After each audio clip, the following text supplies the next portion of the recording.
starting off, if you can, give me kind of a rough, like, you were born in Paris, correct? Yeah, I was born in Paris and then lived in Marshall until halfway through the second grade. I was 8 years old, and then we moved over to Indianapolis, and this has been home ever since.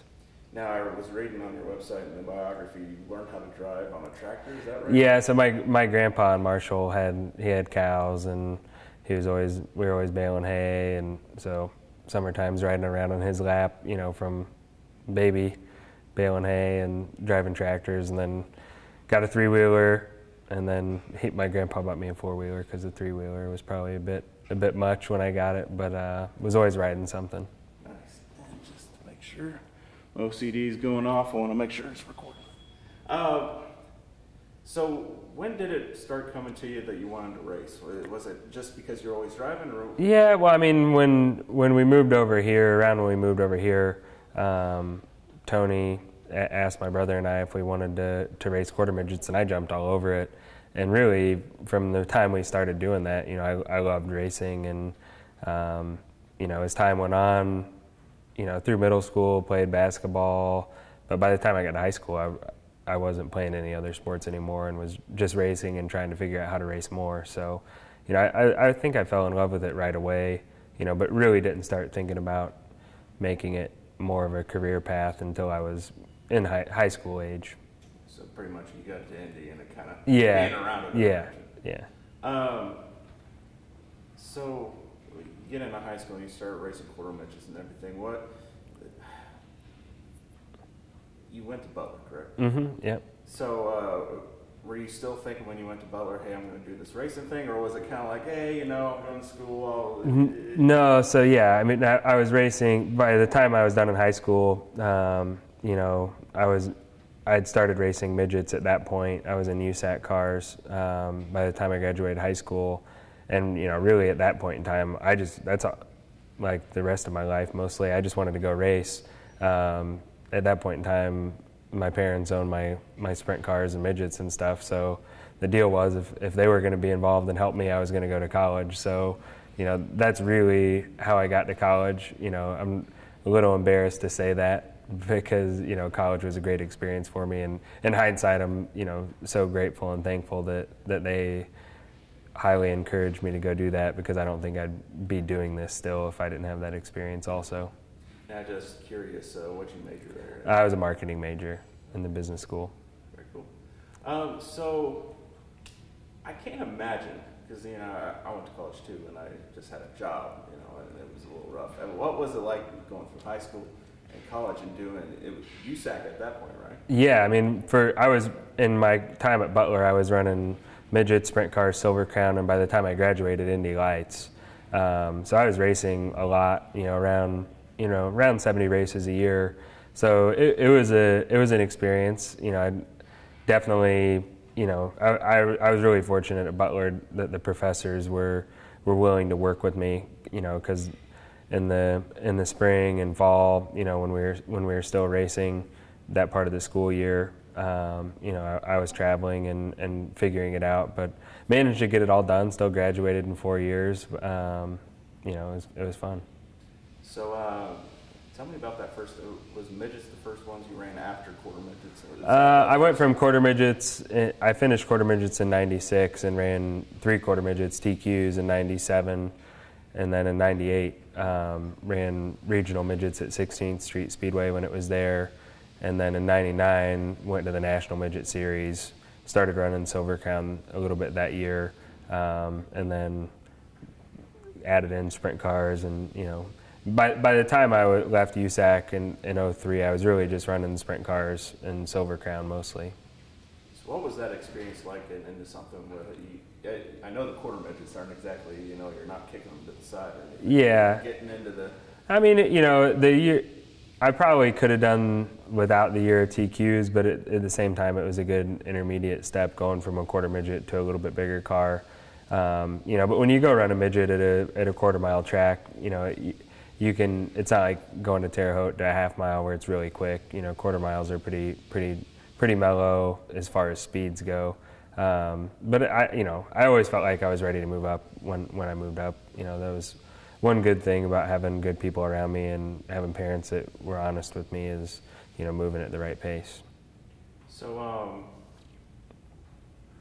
race at 16th Street Speedway, and then at what point did you kind of go to like Terre Haute or Lincoln Park in that area? I would have, the first year I would have went there.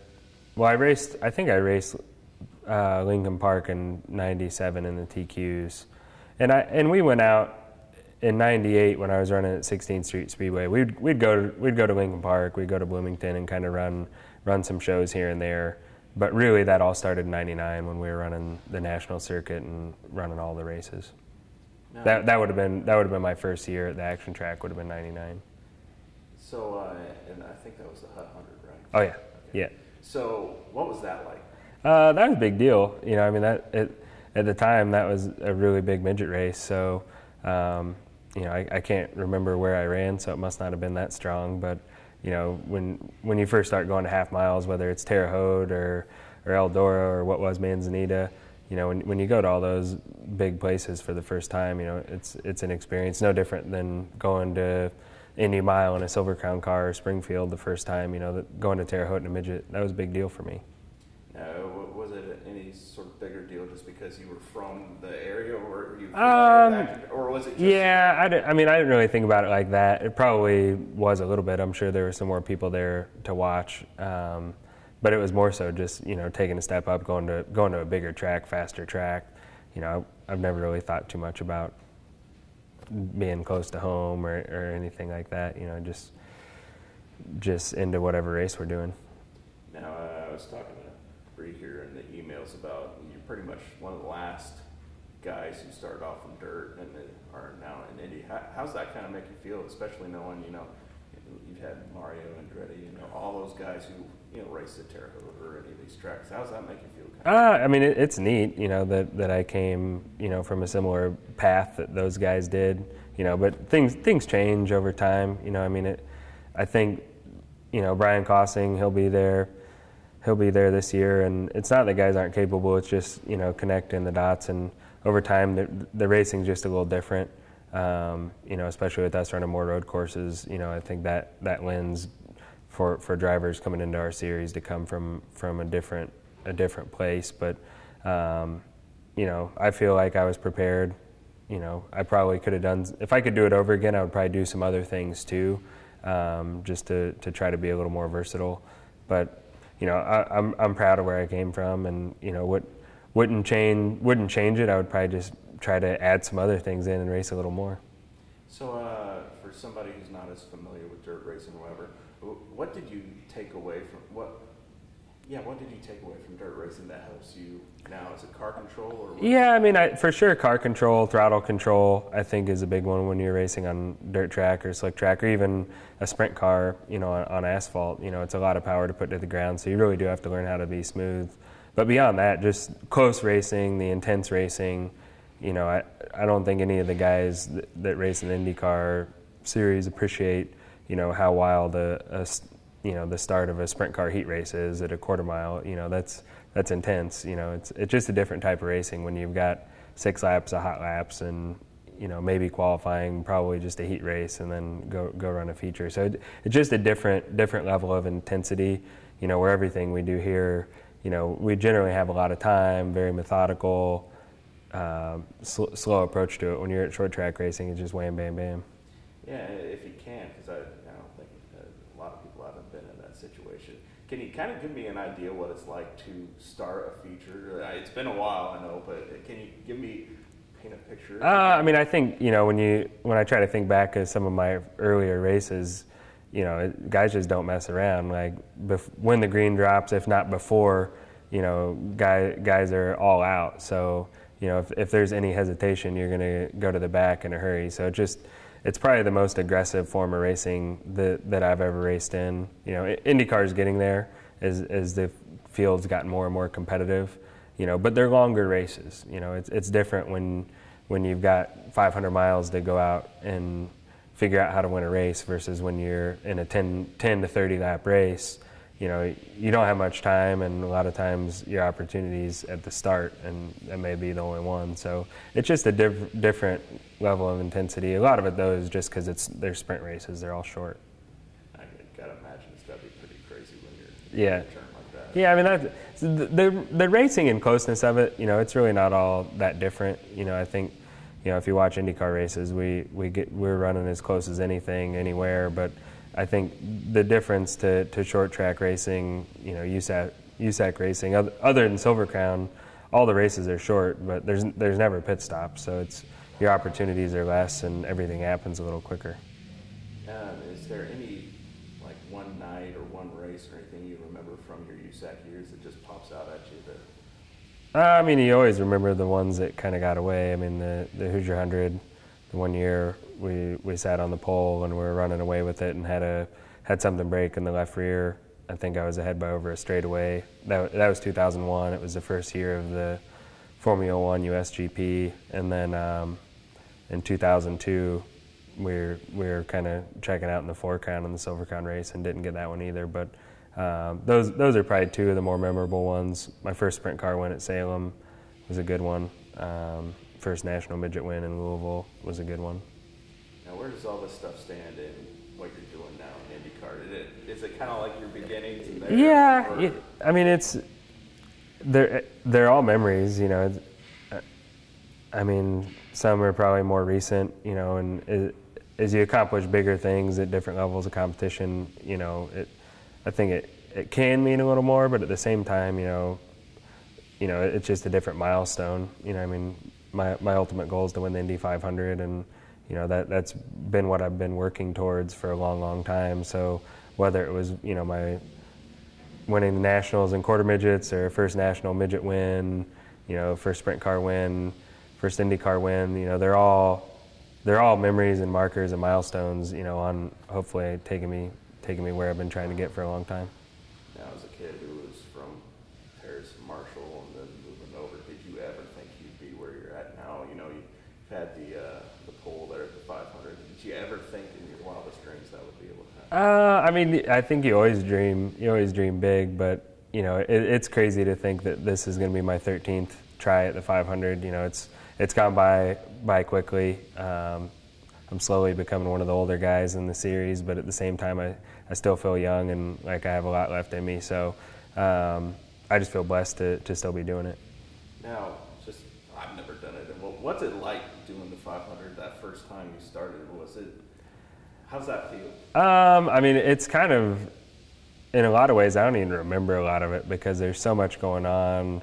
It's so much bigger than any other race that you can ever participate in. So there's a lot of pressure, a lot of nervous energy, and really it kind of just, everything's so big that it all blurs together. But as I've gotten older and done more of them, you know what to expect. You have your routine, and it allows you to enjoy it a little bit, and things slow down just as you're more comfortable with it. But your first time through it, everything's just a whirlwind. So when you guys are getting ready, obviously 500 is probably your big race of the year. Are you guys always building towards this? Is it hard to kind of balance all that? Or? Yeah, I mean, it's one of those things where there is more that goes into the 500 than other races. It's just the way it is. We do a lot of work getting ready for it. A lot of what we do is trying to figure out how to be better there. So, when we finish with a month of May, you leave there, wondering, we'll ask each other, if we were going back tomorrow, what do we need to do different to give ourselves a better chance? So, you build those lists of things that you need to improve on, and then you've got a year to figure it out, and then you go back and see if you were right or wrong or did good enough work. But there's a lot of work that goes into it, but at the same time, when you get there, you can't, become a spaz and do everything different than you normally would and psych yourself out of it. So preparation-wise, there's a lot more, but from a mindset when you're going into the race or going out to qualify, you try to keep the same routines and mindset that you use at all the other races to not let the moment get you carried away. And I think that's kind of what the difference is from when you do your first 500 to get more comfortable is, you just get comfortable and don't let that environment kind of consume you. Got two more questions for you. The one, you know, sprint racing and a lot of the dirt track guys are all self-done. You know, they're kind of doing this on their own dime. If you could tell any of those guys anything, give them what would you say to a kid who's trying to do this, who's, you know, maybe trying to get into USAC or something like that? Yeah, I mean, I wish there was a manual. Even now, you know, it doesn't really get any easier as you go along. But just work hard. You know, you're gonna get told no a lot. You know, it's obviously what we do is expensive, whether it's at this level or you're getting your first midget or sprint car. You know, it's all relative and it's all expensive. So just work hard, try to develop relationships, find people that want to help you, and, you know, do a good job. Be honest. All right, and for my sports guys, I'm sure they'll probably want this.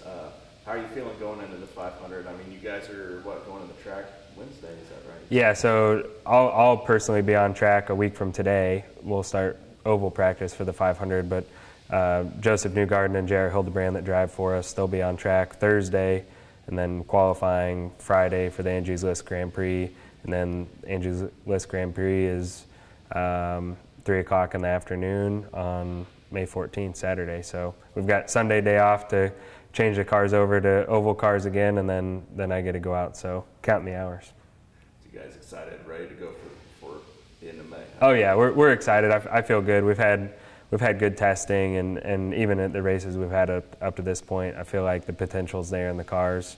We just have to do a good job and make the right decisions this month.